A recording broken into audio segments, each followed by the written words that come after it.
focused on your big mind. Sorry. Focused on these four vectors. Now, if we stack these vectors on top of one another, adding them together head to tail, see if you can take a minute to figure out which of these directions they would be in. What? Say that one more time. So for example, if I took vector P and put it at the end of vector N, and then I also added in vectors Q and M, in which direction would the result be? Take a minute to consider. When you figure it out, just kind of give me some kind of an indication. So what happens when we move vector P to vector M? Which direction would you go?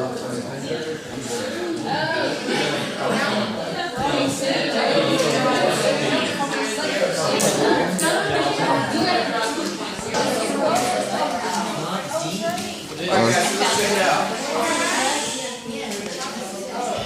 Let's take P. P is back 2 up 3, right? And we're adding it to this one. Gotta go that way. Alright? Look, I just took this vector and I shifted it over here. Because it can't be added at the tails. It's got to be added to the head. Now I'm going to take Q and I'm going to add it to the end of P. And now I'm going to take M and I'm going to add it to the end of Q. And look, our result, what we get when we add all 4 of those vectors together is a vector that goes this way.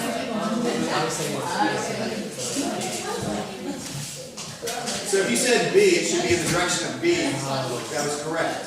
Was it? Yes. So you just take like where all the vectors are right about, I would draw a point from the origin to the direction of that. Excuse me, guys. My old brain, you guys are so used to all this like factoid little sound bit piece of information coming at you. My old brain can't process all of this. Can you do number one step by step? I gotta do one at a time. Okay, so let me address Ashley's question, and then we'll go over to the option. Yeah, her question is way in there. I don't know because numbers in mine. Okay. Again, guys, I need you to. I so appreciate the fact that you guys have been working hard while I've been gone. Let's try to reel it in and come together. Okay, Ashley. So, are you talking about when I drew the result?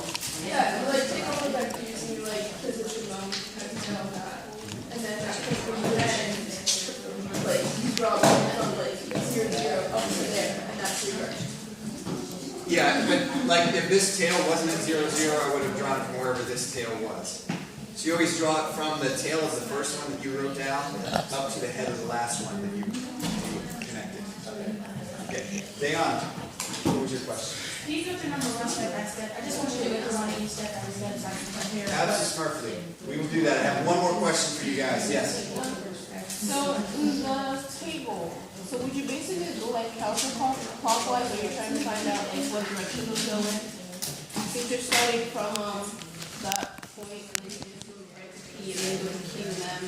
So like you just go counterclockwise? Well, it happened to work out that way this time, Cynthia, because I was just putting the vectors together head to tail.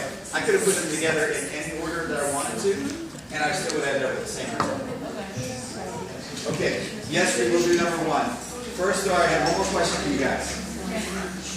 Check this out. I've laid out 4 vectors on a grid. They're not connecting, but I want to add all those vectors up. Now, if I were to break this down to its components,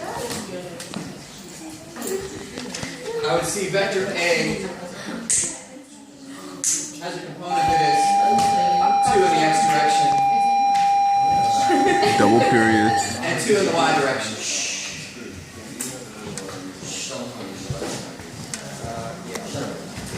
Alright. If I look at vector B, it's got 1 in the positive x direction, and 4 in the negative y direction.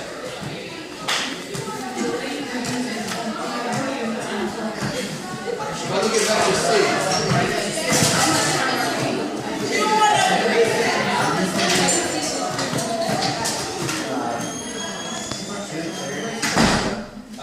let me make sure you guys are tracking with me. Tyler, can you give me the components of vector C? Goes 3 to the left. And One up. okay.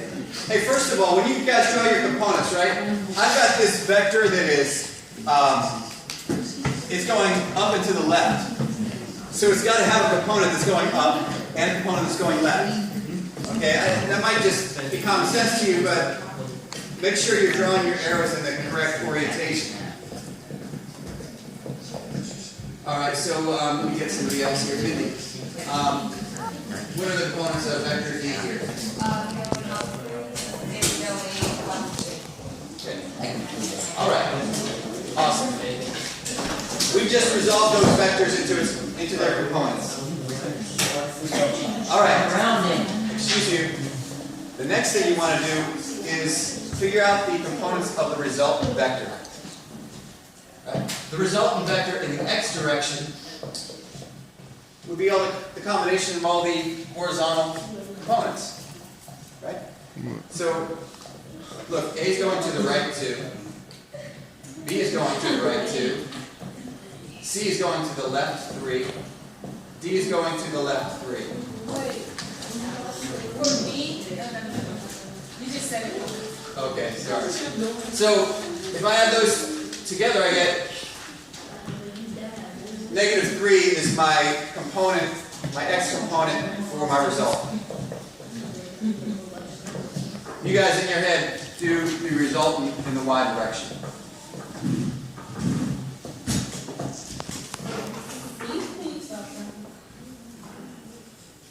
Ethan's got it. Anybody else have it? I have a question. Oh, you have a question? Why is it like for some you start at the tail and for some you start at the head? So, Is okay, it like you start at the tail and the head? I always, so my two components, when you add them together, right, they should be head to tail. But when you draw the result of those two components, it's always drawn from the tail of the first and the head of the last. Yeah, I was like, so you should start when you're drawing the component parts of it, you start at the tail and so what? Yeah, right. RY is 2. Okay, so, Noam, tell me why you're getting 2. So 2 plus 3 plus 1 2 plus, what was this one? Was 3 plus, get that one? minus 4. Minus 4. So that's 6 minus 1. Okay, these 3 were going up, so I add those together and I took away this one, it's coming down. Alright, so 6, okay, that's 2. Alright, beautiful. Now I can draw this, right? I know I've got a vector. I put all my x's together, right? All my x components. These guys. And I got this. So I know that when I draw my result, it will have a... Are you talking about your x component of all your vectors together? Yeah. Okay. It'll give me a component that is 3 in the negative direction. And then I'll add my y, right? My y is up 2.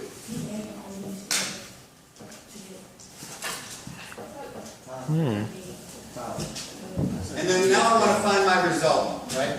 I put together all my x's, I got this. I put together all my y's, I got that. And now I'll just draw my resultant from this tail to this head. Right? I've got a component going left and one going up. So my resultant better be left and up. Right?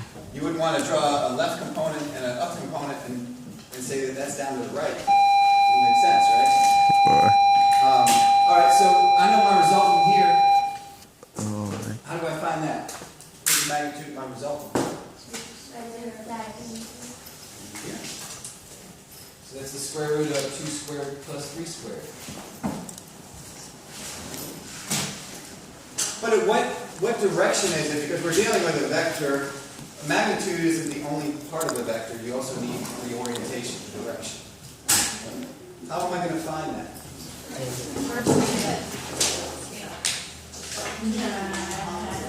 That's right.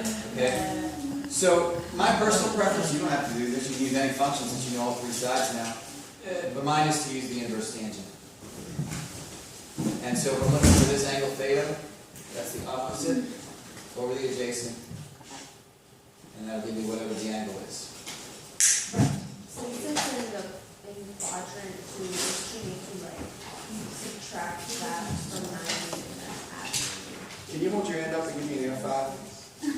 Damn. Yeah, guys. Listen up. If you tell... Somebody give me this right now. What is the inverse tangent of 2/3?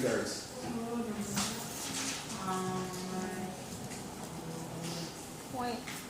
That way down. 33.7. About 33, what? About 33.7. Okay. All right, so let's say that this is 34 degrees, right? Now, if you say that this vector, what is the square root of 13? 3.06. 3.06? Okay. So if you say that R, the resultant vector, is 3.6 units, whatever the unit was, at 34 degrees, you are wrong. Okay? This is why. 34 degrees, if there is no reference given, the default reference is that the positive x-axis is 0, and then coming back counterclockwise is your positive direction. So this is definitely not pointing 34 degrees up from 0, is it? No. Okay. It's pointing 34 degrees up from the 180 line. Oh, so you have to change it depending on the position of the resultant. Absolutely. Okay. So if you just say 34 degrees, that's incorrect. You could say 34 degrees clockwise from the negative x-axis. You could say 146 degrees, which would be more proper, right? Because it would be 146 degrees to get all the way over to this orientation. You could say that it's, what's 34? It's 56 degrees from the positive y-axis.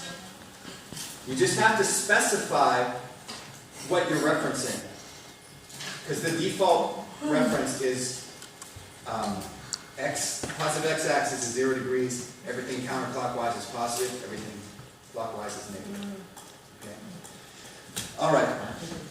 So you guys are doing an awesome job working together on this, and that is great. And I will just field any questions up here. You can choose to ignore me as I'm going through some of these problems with others. I would just ask that you keep your voices down so we can hear one another. Okay. Somebody, was it Lamar? Did you come up and ask me for? Okay, we're about to work on this.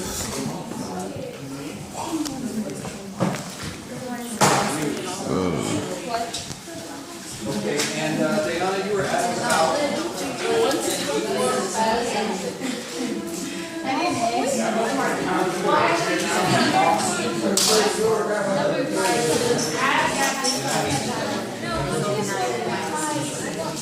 Or maybe not.